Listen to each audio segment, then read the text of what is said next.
ఇప్పుడు 8 ఏళ్ల నుంచి మేమే కొన్నామని చెప్పారు కదా వీళ్ళు.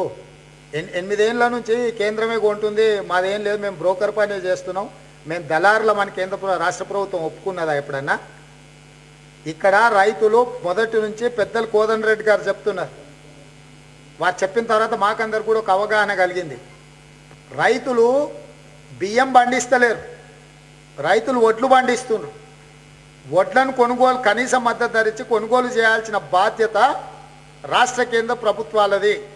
కొన్న తర్వాత బియ్యం చేసుకుంటారా, దయ్యం చేసుకుంటారా, ఫారబాయిల్డ్ రైస్ చేసుకుంటారా, రా రైస్ చేసుకుంటారా, మీరు మీ నెత్తి మీద కొట్టుకుంటారా, అది మీ సమస్య. మీరు లాభానికి అమ్ముకుంటారా, నష్టానికి మీరు తుట్టిపోతారా, ఇది రైతు సమస్య కాదు. రైతు పండించిన పంట ఏదైనా కనీసం మద్దతు ధర చట్టంలో ఏదైతే ఉందో, కనీసం మద్దతు ధర నిర్ణయించిన ఏ పంటనైనా పండించిన రైతు అమ్ముకుంటున్న చివరి గింజ వరకు రాష్ట్ర ప్రభుత్వము సేకరణ జరపాల్సిందే. సేకరణ చేసిన ధాన్యాన్ని కేంద్ర ప్రభుత్వానికి ఇచ్చుకుంటుందా, ఎఫ్సిఐకి ఇచ్చుకుంటుందా, ఇతర దేశాలకు ఎగుమతి చేసుకుంటుందా, లేదా వీటిని మిల్లింగ్ చేయించి రైతులకు ఉచితంగా పంచిపెడుతుందా, అది రాష్ట్ర ప్రభుత్వం యొక్క విచక్షణ అధికారము. ఇవాళ రైతులు పండించింది వడ్లు 1960 రూపాయల కనీస మద్దతు ధర ఇచ్చి కొనాల్సింది రాష్ట్ర ప్రభుత్వం యొక్క బాధ్యత. ఐకేపీ కేంద్రాలు తెరవాల్సింది రాష్ట్ర ప్రభుత్వమే, వడ్లు కొనాల్సింది రాష్ట్ర ప్రభుత్వమే, గోనె బస్తాలు కొనాల్సింది రాష్ట్ర ప్రభుత్వమే, రవాణా సౌకర్యాలు ఏర్పాటు చేయాల్సింది రాష్ట్ర ప్రభుత్వమే. ఇన్ని పనులు రాష్ట్ర ప్రభుత్వం చేసినప్పుడు ఐకేపీ కేంద్రాలు ఎప్పుడైనా ఇవ్వడానికి కేంద్ర మంత్రి వచ్చి ప్రారంభించిండా? టీఆర్ఎస్ ఎంపీపీలు, టీఆర్ఎస్ ఎమ్మెల్యేలే కదా 7.5 సంవత్సరాలు ఐకేపీ కేంద్రాలను తెరిచి మేము ఒడ్లు కొంటున్నాం. ఇదే కేసీఆర్ చెప్పిండు కదా, మీరు 1 కోటి ఎకరాలలో వరి పండించండి, నేను కొంటా. కేసీఆర్ బతికే ఉన్నాడు, కేసీఆర్ చావలేదు అన్నాడు కదా అసెంబ్లీలో. చెప్పలే కేసీఆర్? కేసీఆర్ బతుకున్నంత వరకు రైతులకు ఎలాంటి కష్టం రాదు. కేసీఆర్ ఇంకా బతికే ఉన్నాడు, రైతులు ఎవరు అసలు ఆలోచన చేయాల్సిన అవసరం లేదని చెప్పిండు కదా. ఇవాళ కేంద్ర ప్రభుత్వం కొనాలంటున్న ప్రశాంత్ రెడ్డి గారికి కేసీఆర్ గారు బతికే ఉన్నారన్న సంగతి తెలియదా? కేసీఆర్ గారు ఉన్నాక ఇంకా రైతులకి ఎందుకు కష్టము?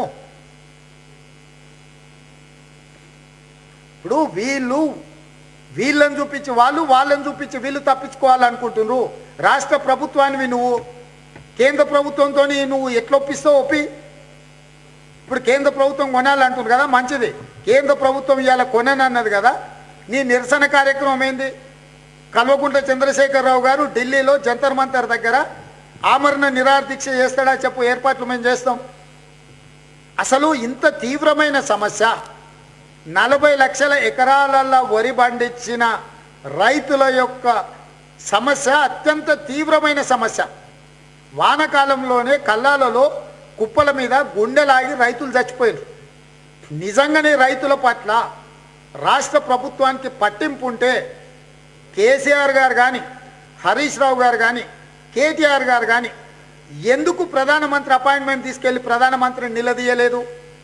ఎందుకు నిన్న పీయూష్ గోయల్ గారి దగ్గరికి వెళ్ళిన మంత్రుల బృందంలో ఈ కుటుంబం సభ్యులు లేరు? మిగతా మంత్రులను ఢిల్లీలో బంట్రోతుల కింద చూస్తున్నారు.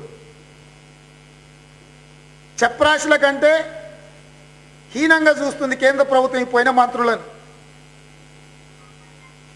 ఇంత తీవ్రమైన సమస్య మీద నేను రాష్ట్ర ప్రభుత్వాన్ని, కేసీఆర్ గారిని అడుగుతున్నా, ఈ సమస్యల తీవ్రత ఉందా లేదా? లక్షలాది మంది రైతుల యొక్క జీవితాలు ఈ వడ్ల కొనుగోలుకు ముడిపడి ఉన్నదా లేదా? ఇంత తీవ్రమైన సమస్య ఉన్నప్పుడు ఈ రాష్ట్ర ముఖ్యమంత్రి గారు ఢిల్లీకి వచ్చి వారం రోజులు కూర్చొని అవసరమైతే కేంద్ర మంత్రులందరినీ కలిసి, ప్రధానమంత్రిని కలిసి రైతులకు వచ్చిన కష్టాన్ని, వడ్ల కొనుగోలు సంక్షోభాన్ని పరిష్కరించడానికి కేసీఆర్ గారు ఎందుకు ప్రయత్నం చేస్తలేరు? కనీసం ఈ మంత్రివర్గ బృందంలో హరీష్ రావు గారు కానీ, కేటీఆర్ గారు కానీ ఎందుకు లేరు? కేటీఆర్ ఏమో విహారయాత్రలకు వెళ్తాడు, విదేశీ పర్యటనలకు. హరీష్ రావు గారేమో ఊర్లు పట్టుకొని తిరుగుతాడు, కేసీఆర్ గారేమో ఫామ్ హౌస్లో పడుకుంటాడు. అంటే వీళ్ళు ఈ రకమైన వ్యవహార శైలిని ప్రదర్శిస్తూ ఇది రైతు ప్రభుత్వం అని, కేసీఆర్ బ్రతికే ఉన్నాడు, రైతులకు ఏ కష్టం రాదని, ఇలాంటి ప్రకటనలకు రైతుల కష్టాలు తీర్చవు. ఇప్పటికైనా ఒకరి మీద ఒకరు అభాండం మోపి తప్పించుకోవాలని చూస్తే కాంగ్రెస్ పార్టీ ఊరుకోదు. అందుకే రాష్ట్ర ప్రభుత్వానికి మా కిసాన్ సెల్ తరఫున ఒక ఛాలెంజ్ విసిరినాం. మీరు 10,000 కోట్ల రూపాయలు మాకు కేటాయించండి. రైతులు పండించిన చివరి గింజ వరకు వరి కొనుగోలు చేసే బాధ్యత మాది. కొనుగోలు చేసిన వరిని ఇతర దేశాలకు ఎగుమతి చేయడం ద్వారా ₹1 నష్టం లేకుండా సమస్యను పరిష్కరించుకోవచ్చు. ఈ మాత్రం ఇంగిత జ్ఞానము ఈ మంత్రులకు లేదా వాళ్ళు అడిగిన రా రైస్ ఒకవేళ ఉత్పత్తి చేసి కేంద్రానికి ఇచ్చిన నూకలు కొంచెం ఎక్కువ వెళ్తాయి. ఇప్పుడున్న ప్రకారం వడ్లు 100 కిలోలు మిల్లుకి ఇస్తే 65 కిలోలు పారబాయిల్డ్ రైస్ వస్తాయి. అదే రా రైస్ తీసుకుంటే 50 కిలోలు రైస్ వస్తే 15 కిలోలు నూకలు వస్తాయి. నూకలు కూడా పోల్ట్రీ ఫామ్లకు అమ్ముకుంటే ₹2,000 క్వింటాల్ పోయే పరిస్థితి ఉన్నది. అంటే బియ్యం అయితే 3,000 పోతున్నాయి, నూకలు అయితే 2,000 పోతున్నాయి. ఈ గ్యాప్ వచ్చేసి రాష్ట్ర ప్రభుత్వం మీద పడే భారము మహా అంటే 2,000 కోట్ల రూపాయలు. 2,000 కోట్ల రూపాయలను అదనంగా రాష్ట్ర ప్రభుత్వము ఇందులో కలిపి ఇస్తే అసలు సమస్యనే లేదు. లేని సమస్యను సృష్టించి దాన్ని జటిలం చేసి దాంట్లో వీళ్ళిద్దరూ రాజకీయ ప్రయోజనం కోసం రైతుల చితిమంటల మీద చలిగాసుకోవాలనే ప్రయత్నం చేస్తున్నది బీజేపీ, టీఆర్ఎస్. కాబట్టి కాంగ్రెస్ పార్టీ సమస్యను తీవ్రంగా చూస్తుంది. ఈ సమస్య మీద తీవ్రమైన పోరాటాన్ని నిర్మిస్తాము. దీనికి సంబంధించి అవసరమైతే ఎక్కడికైనా వెళ్తాము, ఏ స్థాయిలో అయినా పోరాటం చేస్తాము. హాయ్ ఫ్రెండ్స్, మా టుడే టుమారో యూట్యూబ్ ఛానల్ చూస్తున్నందుకు చాలా థ్యాంక్స్.